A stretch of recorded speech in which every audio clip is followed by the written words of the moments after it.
Hello friends, नमस्कार, राधे राधे। आज हम आपको UGC net previous year paper 2020 के मैंने 50 तक प्रश्न आपको करवा दिए थे। नेक्स्ट प्रश्न करवाने जा रही हूँ, 10 प्रश्न करवाऊंगी क्योंकि ये प्रश्नों की लेंथ बड़ी होती है, इसलिए वीडियो भी बड़ी बन जाती है।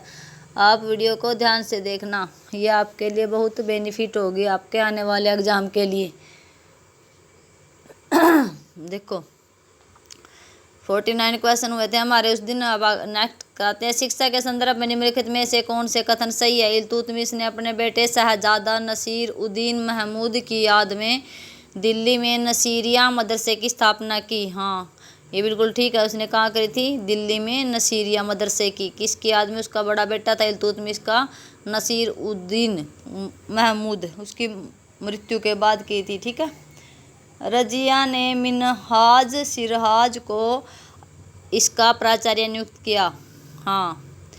तीसरा था, ग्यासपुर में यमुना के किनारे सुल्तान फिरोज शाह तुगलक ने फिरोज शाही मदरसे की स्थापना की। नहीं, उसने ग्यासपुर में नहीं की थी ये। अभिजात वर्ग अपने बेटे बेटियों के लिए पुरुष और महिला शिक्षक नियुक्त करते थे। हाँ, ये बिल्कुल सही है। नेक्स्ट प्रश्न देखना क्या है।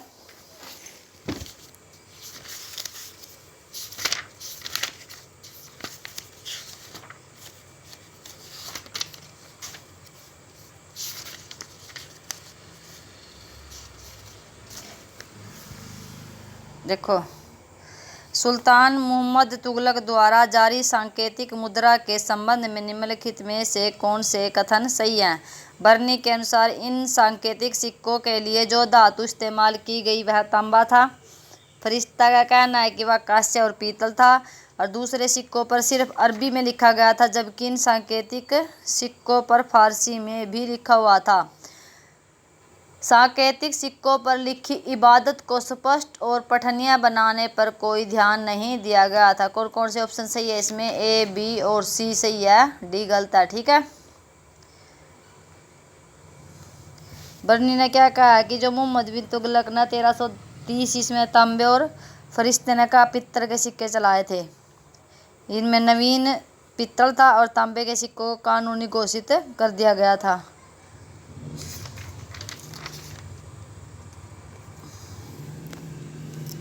आगे क्या देखो, अफगान राजतंत्र के बारे में निम्नलिखित में से कौन से कथन सही हैं?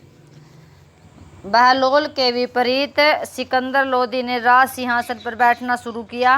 कोई भी दूसरा अमीर उसके बराबर में नहीं बैठ सकता था। ये बात बिल्कुल सही है। वह अभी भी समान हैसियत वालों में प्रथम के सिद्धांत में विश्वास करता था। ये गलत है।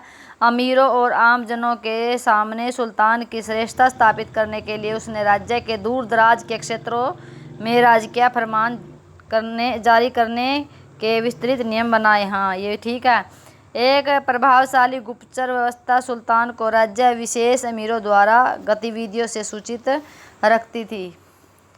ये भी सही है। नेक्स्ट प्रश्न देखो क्या, निजाम शाही राज्य में मलिक अंबर ने कृषि और राजस्व ढांचे में क्रांतिकारी बदलाव किए। इस संदर्भ में निम्नलिखित में से कौन से प्रावधान सही है?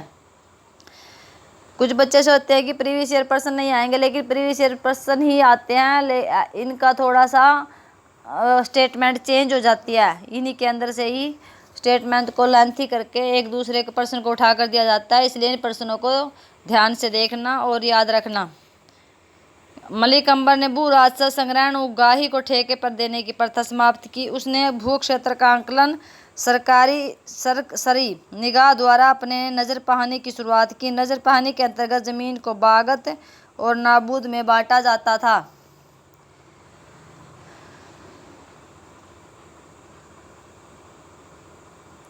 नजरपानी के अंतर्गत जमीन को बागत और नाबूद में भू राजस्व की अधिकतम दर भूमि की उर्वरा शक्ति के आधार पर उपज का 1/4 और 2/3 हिस्सा हुआ करती थी। इसमें से क्या सही है? ए, बी और डी। सी क्या दे रखा है? नजरपानी के अंतर्गत जमीन को बागत और नाबूद में बांटा जाता था। ये प्रश्न गलत है। भूमि की उर्वरा शक्ति की उपज के थी 1/4 और 2/3 याद रखनी है। किसमें? निजाम शाही के में, मलिक अंबर निजाम शाही के समय में। और उगाही को ठेके पर देने की प्रथा थी। एक तो ठेके पर देने की प्रथा थी, ये याद रखना है। सरसरी निगाह द्वारा नजरपानी की शुरुआत थी। नजरपानी की शुरुआत, ठेके की उगाही को ठेके पर देने की प्रथा, और उपज का 1/4 और 2/3 हिस्सा। ठीक है, नेक्स्ट प्रश्न पर चलते हैं। मुगल काल के प्रवक्ताओं के बारे में निम्नलिखित में से कौन से कथन सही है? मुगल साम्राज्य के अधिकारियों और मंत्रियों द्वारा जारी किया जाने वाला आज्ञा पत्र, इस पर राजकीय मोहर की जरूरत नहीं होती थी। वे सम्राट के पूर्वादेश के संदर्भ में जारी किए जाते थे। मुगल वंश के आरंभिक चरणों में बेगम और शहजादों की तनख्वाह के निर्धारण के परवांचा जारी नहीं किए जाते थे। परवांचा व आदेश पत्र। सही उत्तर क्या है इसमें? ए, बी और सी। डी क्या है इसमें? क्या बता रखा है कि भी जो मुगल अधिकारी मंत्री होते थे उनके लिए भी आज्ञा पत्र जारी होता था और इन पर राजकीय मोहर की जरूरत नहीं हुई थी। ठीक है, बी बोल रहा है कि भी राजकीय मोहर की जरूरत नहीं हुई थी अधिकारियों खातर, मंत्रियों खातर। उसके बाद ये कि सम्राट के पूर्वादेश के संदर्भ में, वे पूर्वादेश जो पहले आदेश दिया था उसके संदर्भ में ही वे अपने आदेश पत्र जारी कर सके थे और उनके लिए परवंचे यानी नहीं किए जाते थे, जारी किए जाते थे। बेगमों और शहजादों की तनख्वाह भी निर्धारण थी। ठीक है, ये कह रहे नहीं परवांचा जारी नहीं किया जाता था, किया जाता था। ठीक है, इसमें याद रखना कि बेगम और शहजादों को भी तनख्वाह पर रखा जाता था। दाग प्रथा के संदर्भ में निम्नलिखित में से कौन से कथन सही है? अब्दुल हमीद लाहौरी। कौन लिखते हैं? इनके लेखकों के नाम रखना याद भैया, क्योंकि बार बार इन लेखकों के नाम ही प्रश्न में आते हैं। उसमें आया था मोहम्मद बिन तुगलक के समय में कौन कौन से लेखक आए थे? बर्नी, और दूसरा कौन था? फरिश्ता। और अब कौन आ गया? यू हम इसमें दाग प्रथा के संदर्भ में आ गया अब्दुल हमीद लाहौरी। ठीक है, अब्दुल हमीद लाहौरी। हमीद लाहौरी के नाम से भी याद रख सकते हैं आप। अब्दुल हमीद लाहौरी लिखता है कि साम्राज्य का यह नियम था कि जिन मनसबदारों के पास हिंदुस्तान के किसी भी प्रांत में यदि जागीरें थी तो चाहे वे साम्राज्य में कहीं भी नियुक्त हो, उन्हें अपने सवार ओहदे के 1/3 के बराबर घुड़सवारों को पहचान मस्टर के लिए लाना होता था। यदि वे बलख और बदखा में नियुक्त होते थे तो उन्हें सवार ओहदे के 5वें हिस्से के बराबर लाना होता था। बलख और बदशा में 5वां हिस्सा और इसमें 1/3 कौन से में? अपने साम्राज्य में ही हुए थे तो। ठीक है, यानी कि अगर आगरा में और उसमें सिकरी में होते थे तो। बलख और बदशा से संबंधित यह नियम बाद में पूरे काबुल प्रांत के सभी मनसबदारों पर लगाए गए। औरंगजेब के काल में लिखे गए खुलासत उल सियाक ने इन पुष्टि की। कौन से सही है? सही बताना है इनमें से हमने कौन से सही है।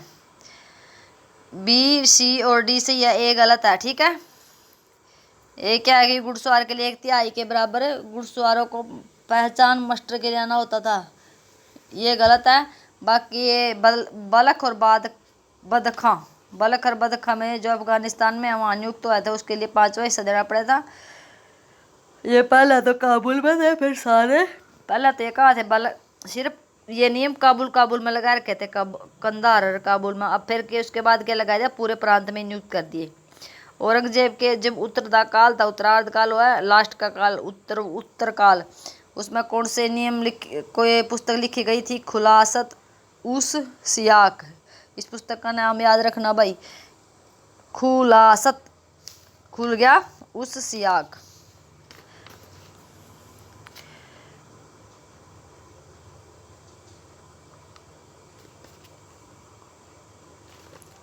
आगे देखो 56% क्या है? सिख गुरु गोविंद सिंह के विषय में निम्नलिखित में से कौन से कथन सही है? सिखों के 10वें गुरु गोविंद सिंह ने युद्ध और आध्यात्मिक नृत्य दोनों में निपुणता हासिल की। हाँ, ये बिल्कुल सत्य है। सैन्य कार्रवाई को उचित ठहराने के लिए उन्होंने सिख मान्यताओं की पुनः व्याख्या की। हाँ, यानी कि दोबारा से उसने सेना जोड़ी। काबुल के गवर्नर शहजादा मोजम ने सिखों के साथ एक समझौता किया और उन्हें पनाह दी। हाँ, डी क्या? शहजादा मोजम को अंततः आदेश मिला कि जिस सिख गुरु ने उसके राज्य में शरण ली है उसे राज्य से बाहर कर दे, लेकिन मोजम ने ऐसा करने से इनकार कर दे। ये क्या है? गलत है। गुरु गोविंद सिंह कब हुए थे? 1675 से 1708 में। सिखों के 10वें गुरु और अंतिम गुरु थे। कब? 1675 से 1708। ठीक है, इनका जन्म हुआ था 1666 में पटना में। और अपने आप को क्या कहा था ना? सच्चा बादशाह। इन सिक्कों के लिए 5 चीज धारण की थी, केस, कंघा, कृपाण, कच्छा, कड़ा, ये रखने के लिए, और अपने नाम के पीछे सिंह जोड़ने के लिए कहा था इन्होंने। ठीक है, और वो क्या क्या था, इन्होंने खालसा पंथ की स्थापना की थी 1699 ईस्वी में।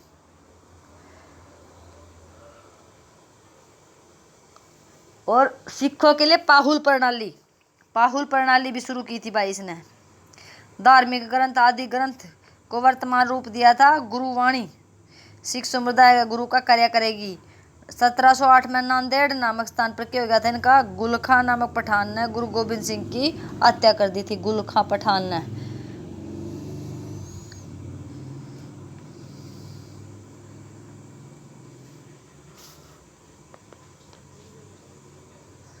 फिफ्टी 57 क्वेश्चन क्या है देखो,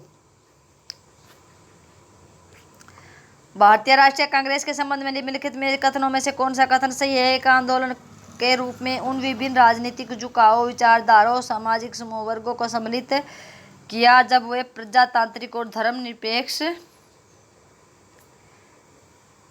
राष्ट्रवाद के प्रति प्रतिबद्ध थे। हाँ बिल्कुल ठीक है ये भारतीय राष्ट्रीय कांग्रेस के संबंध में। ठीक है,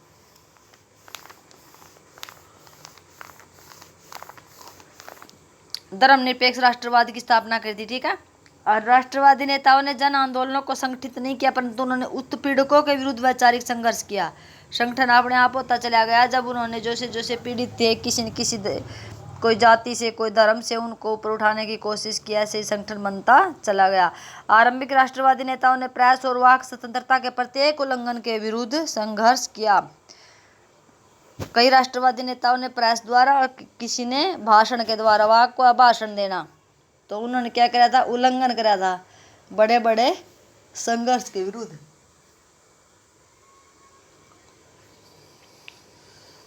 उन्होंने न्यायिक और कार्यकारी शक्तियों का पृथक्करण के लिए संघर्ष किया और नस्ली भेदभाव के विरुद्ध लड़ाई लड़ी।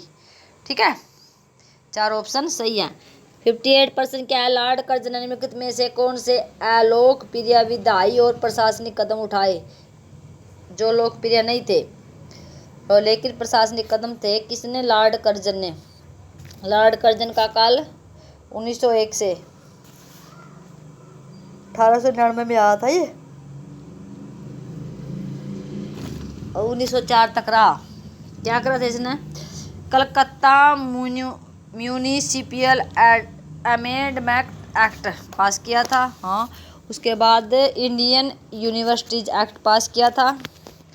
उसके बाद लोकल सेल्फ गवर्नमेंट एक्ट ये नहीं चला था। क्रिमिनल लॉ ये भी नहीं चला था, क्रिमिनल लॉ ये भी नहीं चला था। ठीक है,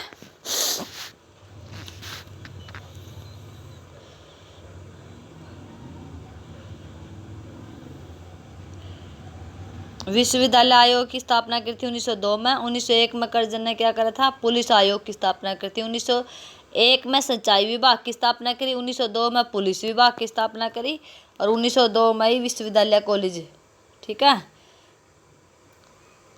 अधिनियम पारित कराया था उसने। 1904 में उसने खुदाई शुरू करवाई थी।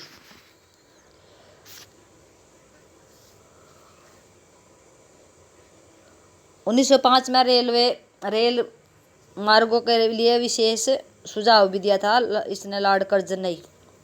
ठीक है, नेक्स्ट प्रश्न देखो, निम्नलिखित में से किन किसान नेताओं ने भारत के विभिन्न क्षेत्रों में किसानों के बीच संगठनात्मक कार्य आरंभ किया ताकि वे ब्रिटिश सरकार से अपनी शिकायतें कह सके। किसने की थी यह बात, कुंवर जी मेहता और ईशान चंद्र राय। कुंवर जी मेहता और ईशान चंद्र राय। लास्ट क्वेश्चन हमारा 60 क्वेश्चन पे पहुंच गया। ये प्रीवियस ईयर प्रश्न पत्र 2020 का है। 41 से 49 तक मैंने पहले करवा दिए थे। आज 50 से 60 तक प्रश्न करवाए हैं। 60% देखो, 1855 के संथाल विद्रोह के लिए निम्नलिखित में से कौन से लक्षण थे? कौन से लक्षण थे भाई? विद्रोह के क्षेत्र को दामन ए को कहा गया। आदिवासियों ने बाहरी लोगों को बाहर खदेड़ने का दृढ़ निश्चय किया।